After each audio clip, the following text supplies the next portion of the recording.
Hello, and welcome back.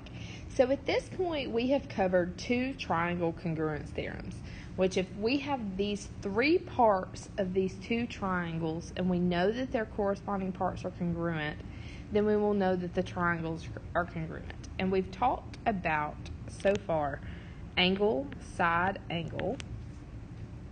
and side, angle, side. Okay, so those are the two that we've already talked about. But today we're actually going to talk about another one, or two others. So this, as you can probably already imagine, is SSS. So it's going to be side, side, side, which is really easy, which means simply this. If you have three sides that are corresponding to another triangle and they are congruent to one another, then the two triangles are going to be congruent. That easy. So if three sides of one triangle are congruent to three corresponding sides of another triangle, the triangles are going to be congruent. Okay, so I've told you. Now let me show you. So I have three here. Three sides of this triangle. And in the figure, it says that AB is congruent to, and it's shown by these two marks. So we're looking for a side on the other triangle that has two marks.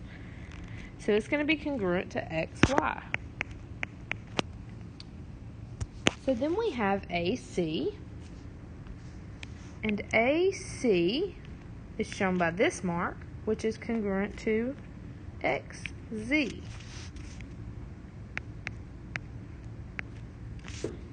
And last but not least, it tells us, so it can show it in either marks or it can tell us, by the measurement.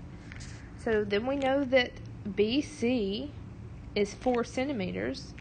Well, so is YZ. So they are congruent. And so therefore, we know that these two triangles, A, B, C, and triangle X, Y, Z, are going to be congruent to one another by the side, side, side congruence theorem. So now I want you to pause this video here, and I want you to try and figure out this example problem. At this point, you have probably already solved this problem, so now let's assess it together. So find the missing values in the figure so that triangle PQR is congruent to triangle STU by side, side, side. So let's determine what's going to be congruent. So right off the bat, I'm noticing two sides that are congruent. I'm noticing that PR is 7 centimeters, and so is US. So I notice that those two are both 7 centimeters. Okay, so we know that, let's just write it down. So PR is congruent to US. Those sides are congruent. Okay, we already know that. Well, let's see if there are any other. In order for the others to be congruent, what do they need to be? So RQ, what is the, let me change the color there. So RQ is going to correspond, what's the corresponding side to RQ? And you've probably already said UT. So RQ is congruent to UT. Well, if that's the case, and UT is 5 centimeters, then what is RQ? It should also be 5 centimeters. If we want to prove that these figures are congruent by side, side, side. And last but not least, we know that PQ is here. And what is the corresponding side to PQ? You've probably already said ST. So if those sides are congruent, and we know that PQ is 8 centimeters, then that means the ST also needs to be 8 centimeters. So now we have that all of the sides are congruent to the corresponding sides on the other triangle. So we know that these two triangles are congruent by side, side, side.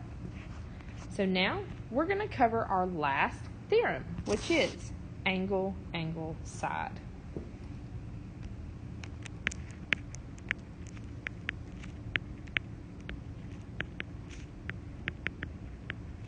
And the triangle congruence theorem, angle, angle, side, says that if two angles and the non-included, pay very close attention to this. That means that the side is not included. Otherwise, it'd be angle, side, angle, right? But this is angle, angle, side. So it's a non-included side of one triangle or congruent to two angles and the non-included side of another triangle, then the triangles are congruent. Bet you couldn't guess that one. Okay, so let's look at this example. So we have that angle A is congruent to angle D. It shows us by those little lines that are inside there. Well, we also know that angle B is congruent to angle E, also shown by the signs. And lastly, we know that AC and DF are congruent, shown by those lines. Therefore, the triangle ABC is going to be congruent to the triangle DEF because we have an angle, and then a side that is not included. Okay, if it was included, it would be right here, but it's not. It is not included. So, these are congruent by the angle, angle, side congruence theorem. Right here is where I want you to pause and work on this example, and then we will come back together. Okay? So in this situation, we are trying to determine if the triangles are going to be congruent by the angle, angle, side congruence theorem. So let's look at what we know. This one right here is exactly just like the picture. So we already know that those are congruent because we have an angle. Okay. We have another angle that's congruent. And then we have the side. So we've determined that. So now let's look at this one. So now the triangle's flipped a little bit, so it's a little odd. The first thing I notice when I see these triangles is I notice that they are right triangles. Right? So we have a corresponding angle set, okay, that are congruent to one another. So we have an angle. Now I also notice that this right here tells me that these corresponding angles are congruent. So there we have another angle. And lastly, we have a side that is congruent. So the question you want to ask yourself here is the side included? And if you notice that it's not, then in that case it would be angle, angle, side. So here we have angle, angle, side because the side is not included. So yes, they are congruent.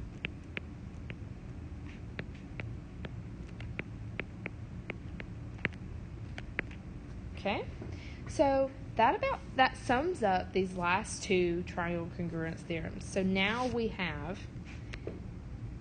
angle, side, angle, side, angle, side, angle, angle, side, and what we talked about right before this, side, side, side. Something I want you to notice and make note of, and this is the way that I get my students to remember this. You will never say the bad word in geometry. So there will never be a theorem that says angle, side, side, or even backwards, side, side, angle. That will never exist in the triangle congruence theorems. It does not work. So we do not say bad words in geometry. Okay, so that is a way that you can remember that those theorems are not part of your triangle congruence theorems.